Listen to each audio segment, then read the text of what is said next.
بسم الله الرحمن الرحيم. لقد نصركم الله في مواطن كثيرة ويوم حنين إذ أعجبتكم كثرتكم فلم تغن عنكم شيئا وضاقت عليكم الأرض بما رحبت ثم وليتم مدبرين ثم أنزل الله سكينته على رسوله وعلى المؤمنين وأنزلنا جنودا لم تروها وعذب الذين كفروا ذلك جزاء الكافرين. یہ سورہ توبہ کی آیت نمبر 25 اور 26 میں نے آپ کے سامنے تلاوت کی ہے. سورہ توبہ قرآن کی واحد سورہ ہے جس کے ابتدا میں بسم اللہ الرحمن الرحیم نہیں ہے.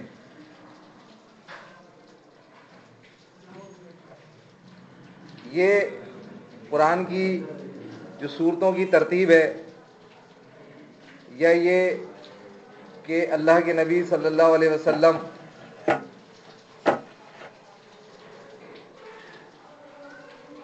نے سورہ توبہ سے پہلے بسم اللہ الرحمن الرحیم نہیں پڑھا،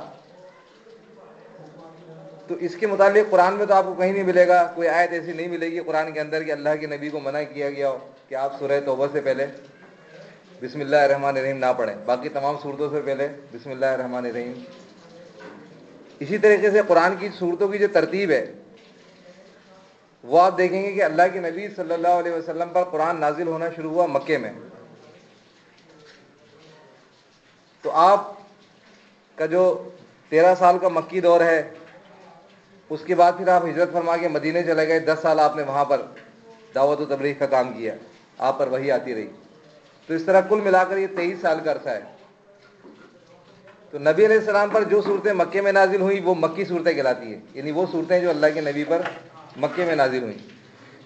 اور جو صورتیں اللہ کے نبی صلی اللہ علیہ وسلم پر مدینہ ہجرت کرنے کے بعد نازل ہوئیں وہ مدنی صورتیں کہلاتی ہیں. جیسا آپ نے اکثر دیکھا ہوگا قرآن آپ پڑھتے ہیں تو اس کے کونے پر لکھا ہوتا ہے سورت مکیہ یہ سورہ مدنیہ، اتنے رکوع اتنی آیات پر مشتمل یہ سورہ ہے.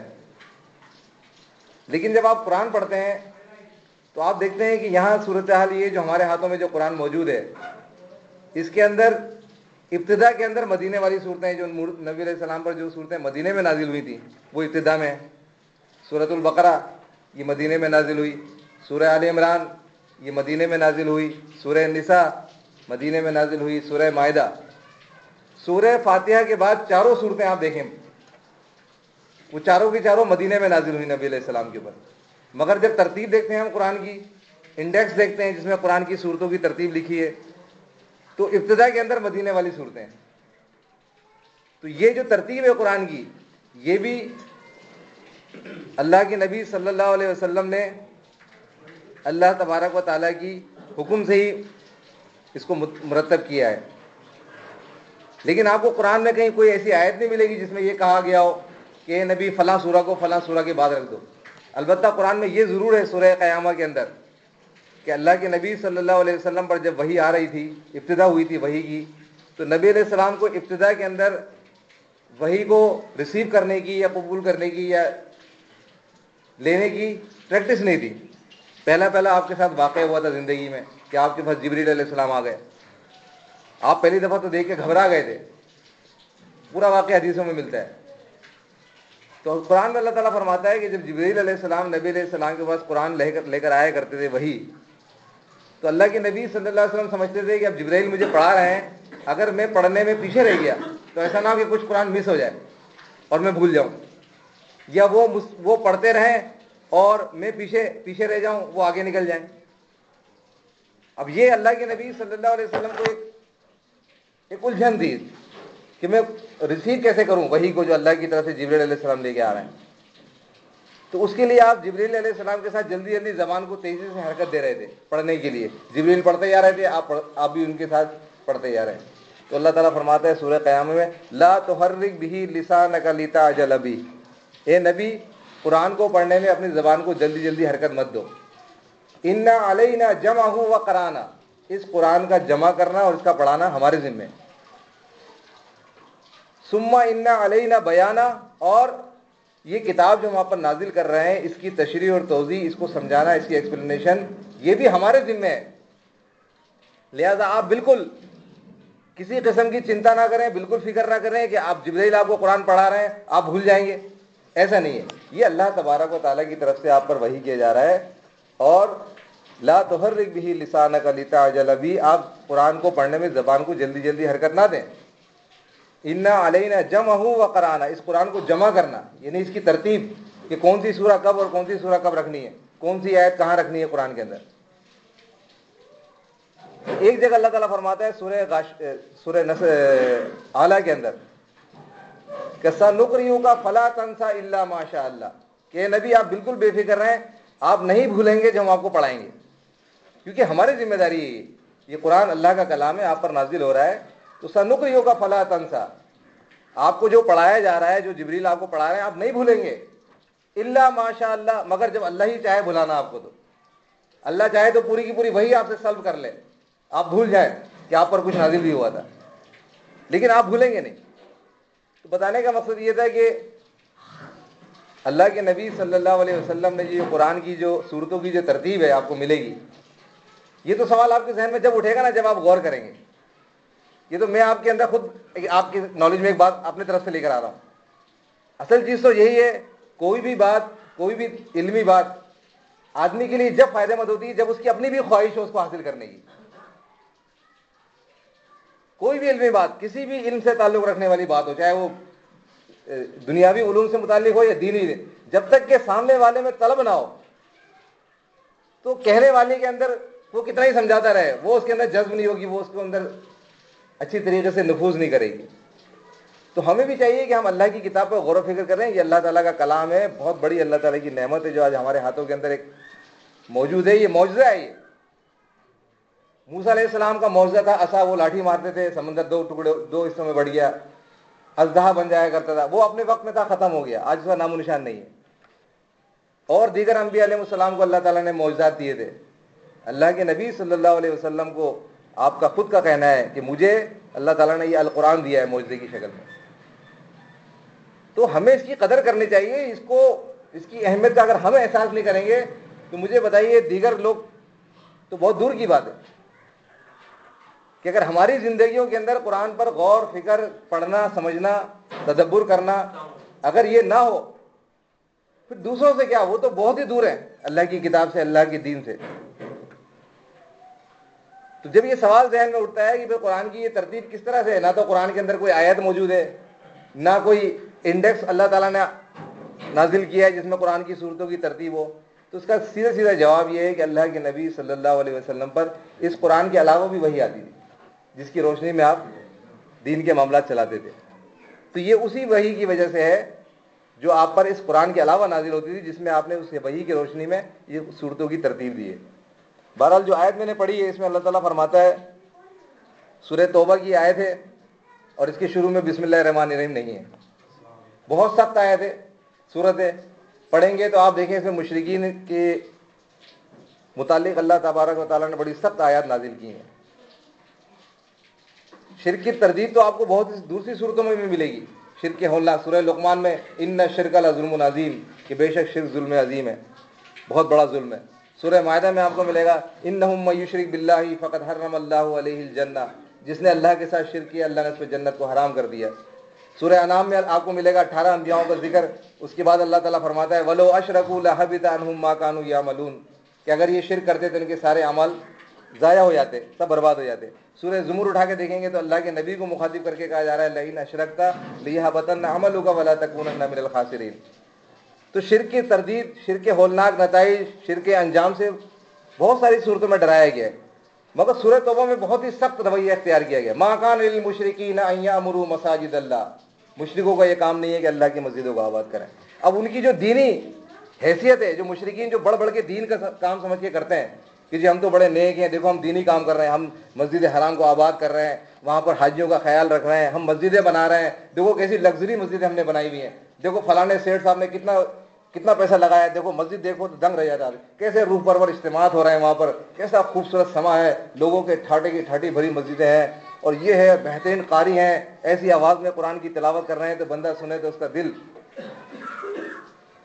یہ مشرکین اپنی یہ ساری چیزیں پیش کرتے ہیں، اس کے ذریعے وہ اپنے مشرکانہ مذہب کو صحیح ثابت کرنے کی کوشش کرتے ہیں، کیونکہ ان کے بیسیکلی عقائد تو ہوتے نہیں ان کے پاس. وہ اس طرح کی لوازمات سے، اس طرح کی چیزوں سے مزین کر کے اپنے دین کو ثابت کرنا چاہتے ہیں، دیکھو ہمارا دین کتنا اچھا ہے. تو اللہ تبارک و تعالیٰ نے اب یہاں پر جو ہے نا اس کا رد کیا کہ ما کان للمشرکین ان یعمروا مساجد اللہ. یہ کیوں کر رہا ہے مسجد آباد؟ یہ کیوں اللہ کے گھر کی دیکھ بھال کر رہے ہیں؟ ان کو کس نے کہا ہے کہ تم اللہ کے گھر کو آباد کرو؟ اللہ نے تو یہ کبھی حکم دیا ہی نہیں اپنے مشرکوں کو کہ وہ نمازیں پڑھیں، وہ روزے رکھیں، وہ حج کریں، وہ اللہ کے گھر کی دیکھ بھال کریں، وہ مسجدیں بنائیں، وہ حج کریں، وہ عمرہ کریں. ما کان للمشرکین ان یعمروا مساجد اللہ. مشرکوں کو تو یہ کام ہی نہیں ہے کہ اللہ کی مسجدوں کو آباد کریں. پھر دوسری جگہ اللہ تعالیٰ فرماتا ہے کہ انما المشرکون نجس فلا یقربوا مسجد الحرام. یہ اسی سورۃ توبہ میں دوسری سخت الفاظ، مشرک ناپاک ہیں، یہ مسجد حرام کے قریب بھی نہ آنے پائیں. اب دیکھیں ان کی وہ پوری جو دینی حیثیت ہے نا، پہلے تو ان کو ہولناک نتائج سے ڈرایا گیا، دوسری صورت میں یہاں ان کی اس کی بالکل حیثیت کو بالکل زیرو کر دیا کہ تم تو نجیس ہو، تمہیں تو حدود حرم میں داخل نہیں ہونا چاہیے. حدود حرم جو ہے اس کے اندر تمہارا داخلہ ممنوع ہے. پھر اسی سورہ کے اندر اللہ تعالیٰ فرماتا ہے ما کان للنبی والذین آمنوا ان یستغفروا للمشرکین. آخری کیل ٹھوک دی گئی تابوت کے اندر، انتہائی سخت، کہ نبی کو اور ایمان والوں کو یہ جائز نہیں ہے ان یستغفروا للمشرکین، کہ جو شرک کرتے ہوئے مر جائے، جو یا رسول یا علی مدد پکارتے ہوئے مر جائے، جو اللہ کے اسماء حسنہ کے بجائے انبیاء، اولیاء اور نیک لوگوں کے ناموں کا دعاؤں میں وسیلہ کرتے ہوئے مر جائے، محمد صلی اللہ علیہ وسلم کے نام کا وسیلہ سے دعائیں کرتے ہوئے مر جائے، جو غیر اللہ کے نام کی نظر و نیاز کرتے ہوئے مر جائے، جو نبی صلی اللہ علیہ وسلم پر درود کے اعمال پیش ہونے کا عقیدہ رکھتے ہوئے دنیا سے چلا جائے، جو قبر والوں کو زندہ مانتے ہوئے دنیا سے چلا جائے، جو قیامت سے پہلے قبر کے اندر روح لوٹنے کا عقیدہ رکھتے ہوئے دنیا سے چلا جائے، ان یستغفروا للمشرکین، ان کے لیے دعائیں مفرد نہیں کر سکتے آپ. یہ اللہ نے فیصلہ کرا ولو کان اولی القربا، چاہے وہ ان کے رشتہ داری کیوں نہ ہو، ماں باپ ہی کیوں نہ ہو. بہت سخت بات ہے یہ، اس نے دہلا دیا تھا ان کو. اسی لیے تو آپ دیکھیں سورہ توبہ کے شروع میں بسم اللہ الرحمن الرحیم، اس لیے اس میں تو رحمت کا معاملہ ہے. شروع کرتا ہوں اللہ کے نام سے جو بڑا رحمان اور رحیم ہے. یہاں تو سخت الفاظ استعمال کیے گئے. برات من اللہ و رسول، اللہ اور اس کے رسول کا اعلان برات ہے، بیزاری ہے مشرکین کے ساتھ. تو یہ سورہ آپ پڑھا کریں، میرا بھی مشورہ ہے، میں خود بھی پڑھتا ہوں اکثر، تاکہ میرا ایمان اور مزید اس میں بالیدگی پیدا ہو. جو آیت میں نے تلاوت کی ہے اس میں اللہ تعالیٰ فرماتا ہے کہ لقد نصرکم اللہ فی مواطن کثیرہ. اب یہاں پر ایمان والوں کو یہ احساس دلایا جا رہا ہے کہ دیکھو تم جو کچھ بھی ہو، آج تم بالکل کنکر پتھر تھے، دنیا نے تمہیں ایک طرف پھینکا ہوا تھا، دیکھو اللہ تبارک و تعالیٰ نے اس ایمان کی نعمت سے تمہیں کیا بنا دیا. آج تم پہاڑی کا چراغ بن گئے ہو. پہاڑی کا چراغ کا کیا کام ہوتا ہے؟ کسی اونچی جگہ پہ چراغ رکھنے کا مطلب ہوتا ہے لوگوں کی رہنمائی کرنا، کہ یہاں پر آبادی ہے، لوگ ہیں، کوئی کہیں بھٹک جائے تو چراغ کو دیکھ کر، روشنی کو دیکھ کر، جیسے سمندروں میں آپ نے دیکھا ہوگا جہازوں کی رہنمائی کے لیے وہ لیمپ لگائے جاتے ہیں، روشنی کی مینار. تو تم تو کنکر پتھر تھے، دنیا نے تمہیں ایک طرف ڈال دیا تھا، صرف لڑنا جھگڑنا، شراب نوشی کرنا، بدکاری کرنا، بچیوں کو زندہ دفنانا، خانہ کعبہ کا برانہ طواف کرنا، بس یہ تھی تمہاری ساری زندگی کی بھاگ دوڑ، یہ تھا تمہارا زندگی کا مقصد. اللہ نے وہاں ایمان کی وجہ سے، توحید کی، عقیدے توحید کی بنیاد پر تمہیں، کہ تم نے اللہ کے نبی کے ہاتھ میں ہاتھ دیا تھا، کلمۃ واحدۃ تؤتونیھا، ایک واحد کلمے کی بات پر، کہ اللہ کے سوا کوئی الہ نہیں ہے. اللہ نے تمہیں وہاں سے اٹھایا، تم کنکر پتھر تھے، تمہیں دنیا نے بالکل ریجیکٹ کر دیا تھا، تمہارا کوئی وقار نہیں تھا بین الاقوامی سطح پر، تم اسی ایک حدود کے اندر محدود تھے، لڑنا مرنا وہاں تمہارا کام تھا. وہاں سے اللہ نے تمہیں اٹھایا ہے اور کہاں پہنچایا ہے؟ دیکھو تم پہاڑی کی چراغ بن گئے ہو، تمہیں اللہ نے بہترین امت بنا دیا، خیر امت. تمہیں اللہ تبارک و تعالیٰ نے اپنے کام کے لیے چن لیا، اپنے مشن کے لیے چنا ہے. تم بہترین امت ہو، تمہارے ساتھ اللہ کا رسول محمد صلی اللہ علیہ وسلم آخری رسول ہیں. وہاں سے اللہ نے تمہیں اٹھایا ہے، اور اس ایمان کی بدولت اللہ تبارک و تعالیٰ نے تمہیں پھر جب وہ حالات اور واقعات پیدا ہوئے ہیں جس میں باقاعدہ تمہاری جنگی صورتحال آئی ہے تو وہاں اللہ تعالیٰ نے تمہاری مدد کی ہے. تو یہ جو کچھ بھی تمہیں آج حاصل ہے یہ صرف ایمان کی وجہ سے ہے. جیسا کہ سورہ آل عمران میں اللہ تعالیٰ فرماتا ہے وَأَنْتُمُ الْأَعْلَوْنَ إِن كُنتُم مُؤْمِنِينَ کہ تم ہی غالب رہو گے, تم ہی سربلند رہو گے, تم ہی فیصلے کرو گے قوموں کے. شرط یہ ہے ان کنتم مومنین کہ تم مومن بنے رہو. ایمان کے تقاضے جو ہیں اس کا تمہیں احساس اور اس کا ادراک ہو تو اس کے بعد تو پھر اللہ تبارک و تعالیٰ کیوں تمہیں ذلیل کرے گا؟ کیوں تمہیں اپنے ایمان والوں کو, اللہ پر یقین رکھنے والوں کو, توحید خالص کے ماننے والوں کو اللہ ذلیل کرے گا, رسوا کرے گا؟ جیسا کہ آج یہ کلمہ گو ہوئے جس طرح آج ان کے اوپر ذلت اور مسکنت ان کے اوپر ٹوٹ پڑی ہے اللہ کی طرف سے, جس طرح آج یہ ذلیل و خوار ہو رہے ہیں, جس طرح آج ان کی بستیوں کے اندر خون خرابہ کیا جا رہا ہے, یہ اللہ تبارک و تعالیٰ تو ایمان والوں سے محبت کرتا ہے. اس کی نگاہ میں تو ایمان کی اتنی قدر ہے کہ وہ سارے گناہ معاف کرنے کے لیے تیار ہے اپنے بندے کے. وہ تو بڑا غفور الرحیم ہے. اس کی غیرت اس پر آتی ہے کہ اس کے ساتھ کسی کو شریک کیا جائے. اس پر تو وہ بڑے سے بڑے پیغمبر کو بھی معاف نہیں کرے گا چاہے اس نے ساری زندگی نیک اعمال کیے ہوں. شرک تو اس کے ناقابل برداشت ہے, شرک کرنے والے کو اس نے جنت کو حرام کر دیا. تو آپ دیکھیں اللہ تبارک و تعالیٰ نے, یہ بھی ایک اسلام کا ایک ایسا سنہرا دور ہے کہ اللہ کے نبی صلی اللہ علیہ وسلم کی 23 سال کے اندر ہی وہ انقلابی پورا معاملہ ہو گیا کہ مکے سے جو دعوت اللہ کے نبی نے شروع کی تھی, جب آپ اکیلے تھے دعوت دینے والے, صرف آپ کی زوجہ خدیجہ رضی اللہ عنہ سب سے پہلے آپ پر ایمان لائی تھی, اور اس کے بعد وہ دعوت کہاں تک پہنچی ہے. ایک زمین کے ایک تہائی حصے کے اوپر اسلام جو ہے وہ غالب آیا, لیکن اس کے بعد جب یہ ایمان کے معاملے سے ہٹے ہیں تو پھر اللہ تبارک و تعالیٰ نے ان کو جو ذلت اور رسوائی سے دوچار کیا ہے وہ آپ کے سامنے ہے کہ اب یہ بالکل بے بس ہو چکے ہیں. وہ باقاعدہ پروگرام بنا کر جو ہے بیت المقدس کو جو اپنا کیپٹل بنانے کے لیے پوری طرح وہ, بلکہ معاملہ تب تیزی پا گئے. یہ خالی اس کے کارٹون بنا کے اس کو لاتے اور گھسے اور اس پہ تھوکتے پھر رہے ہیں. ٹرمپ کے کارٹون بنا کے وہ جگہ جگہ اس کے ماڈل بنا کے لے کے پھر رہے ہیں, کوئی اس کو لاتے مار رہا ہے, کوئی کچھ کر رہا ہے, یہی کرتے رہیں گے. انہوں نے جو اپنا مشن ہے اس کے مطابق وہ کام کر رہے ہیں. گریٹر اسرائیل اس پر وہ کام کر رہے ہیں. انہیں پتا ہے کہ ان کی اس مسلمانوں کی جو اپنے آپ کو کہلاتے ہیں ان کی اصل روح ہم نے نکال دی, ہمارا کچھ نہیں کر سکتے. اب اللہ کی مدد کیوں آئے گی ان کے لیے؟ اب وہ قرآن کو ہم سے زیادہ باریکی سے پڑھتے ہیں میرے بھائی. جتنے مستشرقین کہلاتے ہیں, مستشرقین انہیں کہا جاتا ہے جو ہوتے تو یہودی عیسائی ہیں مگر اسلام کا بڑا باریکی سے مطالعہ کرتے ہیں. وہ پوری اس نے یہ جو دا میسج کے نام سے جو فلم بنی ہے اس کا کون ہے پورا اس کو ایڈٹ کرنے والا, اس کے تمام معاملات چلانے والا عیسائی ہے. اس نے پوری تحقیق کی ہے نبی علیہ السلام کی نبوت کے دور کی بھی, اس سے پہلے کی زندگی کی پوری تاریخ اٹھا کے کھنگالی ہے, جب جا کے اس نے وہ فلم بنائی. تو وہ اچھی طرح جانتے ہیں کہ اب یہ جو 1.5 ارب کی تعداد میں پائے جاتے ہیں لا الہ الا اللہ محمد رسول اللہ والا پڑھنے والے, یہ ہمارا کچھ نہیں بگاڑ سکتے. ان کی تو اصل چیز ہم نے نکال دی ہے, وہی ایمان توحید. اب وہ ان آیتوں کو بھی پڑھ چکے ہیں جو میں نے آپ کے سامنے سورہ توبہ کی پڑھی ہے کہ لقد نصرکم اللہ فی مواطن کثیرہ, کہ اللہ نے تمہاری بہت ساری جنگوں میں مدد کی ہے. وہ یوم حنین اور غزوہ حنین میں بھی اللہ نے تمہاری مدد کی تھی. وہ بی بدر اور غزوہ بدر میں بھی اس نے تمہاری مدد کی تھی جب تم بہت کمزور تھے, اذل تھے.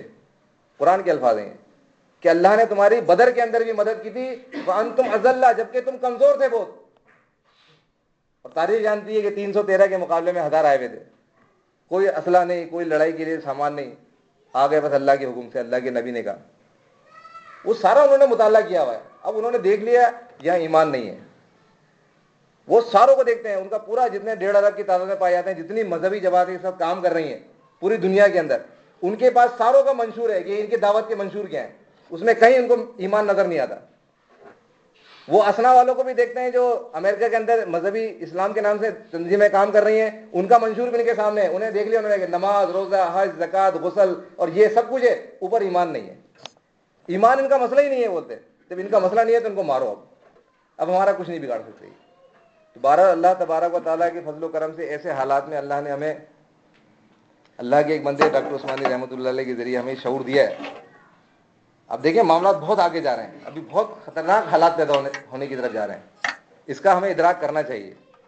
یہ اللہ کا فضل ہے کہ اس نے ہمیں یہ حالات تو جب ہوں گے ہمیں اس سے پہلے صحیح شعور دیا ایمان کا, ہمیں ایمان کی سمجھ دی تو اب ہمیں کم سے کم یہ خوف نہیں ہے کہ ہم کسی یہودی کی گولی کا نشانہ بنے یا کسی عیسائی کی گولی کا نشانہ بنے یا کسی اور ڈرون حملے میں، کیونکہ الحمدللہ ہم نے اپنے ایمان کے حوالے سے جو اپنی اصلاح کر لی ہے، تمام فرقوں سے ہم نے اپنے آپ کو علیحدہ کر لیا ہے، طاغوتوں پہ ہم لعنت بھیج چکے ہیں، ان سے برات اور بیزاری کا اعلان کر چکے ہیں جو اللہ کی کتاب ایمان کا بنیادی تقاضا بیان کرتی ہے۔ تو یہ ہمارے لیے بہرحال ایک بہت بڑی نعمت ہے جو اللہ نے ہمیں دی ہے، اس کی ہمیں قدر کرنی چاہیے، اور قدر یہی ہے کہ اللہ کے دین کے کام کے اندر اپنی سرگرمی دکھائیں، ہم گھر نہ بیٹھیں۔ اب ہم پر بڑی بھاری ذمہ داری آ گئی ہے اور مزید بڑھ گئی ہے کہ ہم یہ جو کام جو ہم کر رہے ہیں نا، یہ تو سارے لوگ کر رہے ہیں۔ مجھے بتائیں پیسہ ہم سے زیادہ کتنے لوگ کما رہے ہیں؟ دنیا کے جتنے بھی کام ہم کر رہے ہیں یہ سارے کام ہم سے زیادہ دوسرے کر رہے ہیں۔ اگر ہمارے اندر کوئی خصوصیت ہے، ہماری کوئی انفرادیت ہے، ہمارے اندر کوئی یونیک چیز ہے تو وہ صرف کیا ہے؟ ایمان، کہ ہم ایمان کو جانتے ہیں۔ واٹ از دیٹ ایمان؟ ایمان کیا ہے؟ ہم ایمان کی ڈیفینیشن کو جانتے ہیں۔ توحید کسے کہتے ہیں ہمیں پتہ ہے، شرک کی تعریف کیا ہے یہ ہمیں پتہ ہے، شرک کے تقاضے کیا ہے یہ ہمیں پتہ ہے۔ تو ہم اتنی بڑی چیز رکھ کر اپنے پاس، اتنی بڑی روشنی رکھ کر ایسے بیٹھ جائیں کہ بس کچھ نہیں پتا تنظیم کہاں جا رہی ہے، دعوت کے کام کیا ہو رہے ہیں، پروگراموں کو کیا معاملات ہیں، اللہ کے دین کے لیے ہم اپنا کتنا کنٹریبیوٹ کر رہے ہیں۔ اگر تنظیم کام کر رہی ہے اس میں ہمارا اپنا کتنا شیئر ہے۔ تو یہ چیزیں ہمارے لیے بہرحال لمحہ فکری ہیں۔ اللہ تعالیٰ مجھے بھی توفیق دے کہ میں اس نعمت کو جو اللہ نے اس شکل میں ہمیں دی ہے، مجھے تو یقین نہیں آتا بعض اوقات کہ واقعی میں صاحب ایمان ہو گیا ہوں۔ کبھی تو لگتا ہے واقعی خواب تو نہیں دیکھ رہے ہم، کیونکہ سارا کا سارا ایک دنیا کی 7.5-8 ارب کی آبادی پہنچنے کو آ رہی ہے۔ آپ اٹھا کے کسی کو بھی دیکھ لیں، اللہ کی کتاب سے کمپیئر کر لیں، وہ آپ کے سامنے سورہ عصر آ جائے گی، والعصر ان الانسان لفی خسر، زمانے کی قسم ساری کی ساری انسانیت بربادی، خسارے اور ٹوٹے میں۔ تو ان میں اللہ نے ہمیں یہ شعور دیا ہے۔ تو اللہ تعالیٰ سے دعا ہے کہ اللہ تعالیٰ مجھے بھی اسی قدر کرنے کی توفیق دے، آپ کو بھی۔ اقول قولی ھذا استغفر اللہ لی ولکم ولسائر المؤمنین۔ آنے والے اتوار کا پروگرام انشاءاللہ اللہ والا ٹاؤن میں جمشید صاحب کے گھر پہ ہوگا، اثر سے لے کر مغرب تک۔ تو آنے والے